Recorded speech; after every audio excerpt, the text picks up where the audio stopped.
Yo, what is going on, everybody? Welcome back to another video. Today I'm going to be showing you how to set up and cast a baitcaster.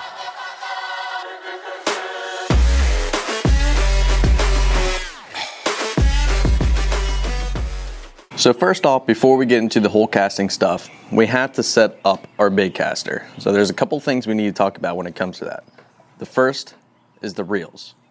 So there's different types of braking systems on a reel for a baitcaster. You have a magnetic braking system, you have a centrifugal braking system, and you also have a type where it's magnetic and also centrifugal braking system. I don't have the one where it's both of them. I actually have just the magnetic braking system and the 13 fishing style, which is like a centrifugal braking system, but the magnetic braking system has a dial on the side, right there. And what that does is let me get this off. There are magnets on the inside of that. So whenever you turn that dial, it engages those magnets. So when you set up a baitcaster with a magnetic braking system, you want to do yourself a favor and turn that all the way off to where it says minimum. You want to turn it all the way on minimum. On the 13 fishing style, what you want to do is you can see how it says 1 through 6 on there.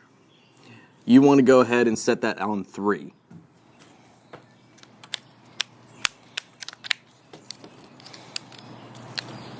For those of you that have the reels with the magnetic and the centrifugal braking system, or just a centrifugal braking system, I'm sorry, I don't have those reels. I can't help you out there. But these are the two types of reels that I like, that I find a lot easier. My favorite type of reel is the magnetic braking system. I just feel it's a lot easier to work with, a lot easier to set up. You don't have to open up the reel itself to set it up. You just turn that dial. That's all you have to do with it. So that's it for the reels. Let's talk about your line, what type of line you can use on here. So for your beginners or people that are just struggling with bait casting, your line is very important. Braid is very easy to use. I already said in my videos that I am definitely a braid to leader type of guy. The only rod reel that I have set up as fluorocarbon mainline is my jig rod, but I was thinking about switching that over to braid at some point soon. The type of line that I recommend for you beginners is either braid or monofilament. Braid is very easy to use, and monofilament is also very easy to use, but not as easy as braid. Fluorocarbon, if you want to challenge yourself, you can put fluorocarbon on, but I wouldn't recommend it, only because fluorocarbon has a lot of memory in it. So as soon as you push the button down on the reel and disengage the spool, and you go to cast your line out there, all that fluorocarbon wants to do is just basically just blow up because there's so much memory in there. I would also put some kind of weight on the end of your line. I would recommend a 1/2 ounce, because the heavier weight you actually are casting, the easier it is to cast one of these. I actually find myself sometimes using a 1/2 ounce, and I don't even have, like, when you cast it, you have to have your thumb feathering the spool very lightly so you don't get backlash. But I feel whenever I have a 1/2 ounce on there, sometimes I don't even have to. You probably shouldn't do that, but sometimes I can get away with that depending on what I'm doing. But I would put a 1/2 ounce weight on there, whether it just be like you tie up like a bullet weight.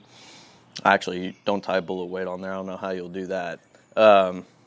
Just something heavy, like either if it's a 1/2 ounce jig, something like a weedless lure that's a 1/2 ounce where you're casting it out there or whatever. practice with heavier weight, because it will make this easier. And the more you develop skills in your casting, the better you're getting, the better you are at casting this, you can start going down to lighter lures. One last thing you need to do to set up a baitcaster, and that is this little knob right on the side here where your reel is, where your handle is. That's your cast control knob. So what you do is you let at least a foot between the tip of your rod and your lure hang down. And what you do is you want to go ahead and tighten that knob all the way up. Righty-tighty, lefty-loosey. Tighten it all the way up so whenever you push the button, the bait doesn't fall, okay? What you do from there, with that button still pushed down, you take your cast control knob and you just loosen it up until that bait slowly starts to fall. And once it hits the ground, you want a little bit of overrun. Not much, just a little bit. I'll show you what it looks like, what it's supposed to look like whenever I go out there and show you how to cast it. The other thing, after you set your cast control knob, those of you that have the magnetic braking system, the ones with the dial on the side, after you set your cast control knob, now turn that dial back to halfway. Now you're ready to cast.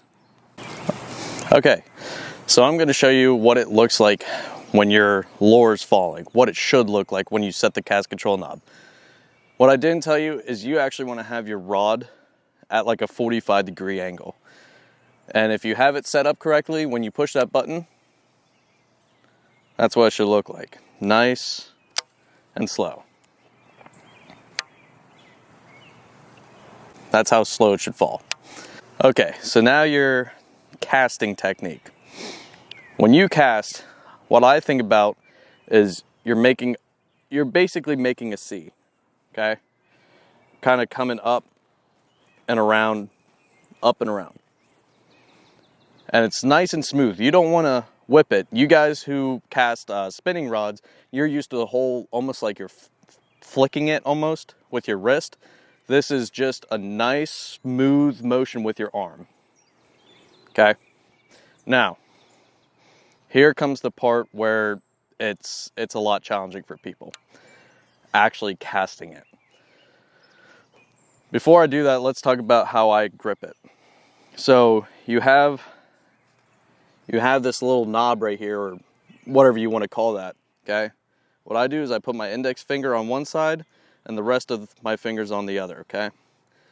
That way my thumb is right on top of that in the center, on the spool.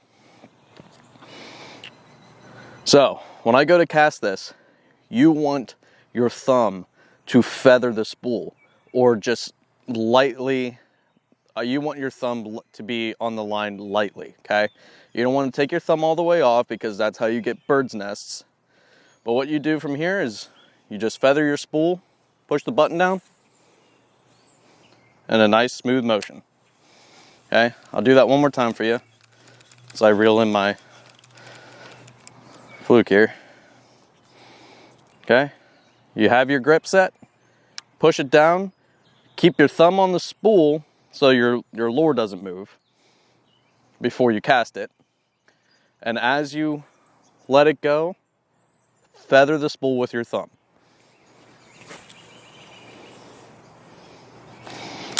And that's how you cast it. All right, if this video was helpful, then please give this video a thumbs up.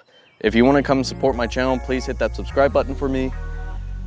Also hit that notification bell for me if you don't want to miss out on all the other content I release. And as always, I'll see you guys in the next one. Peace.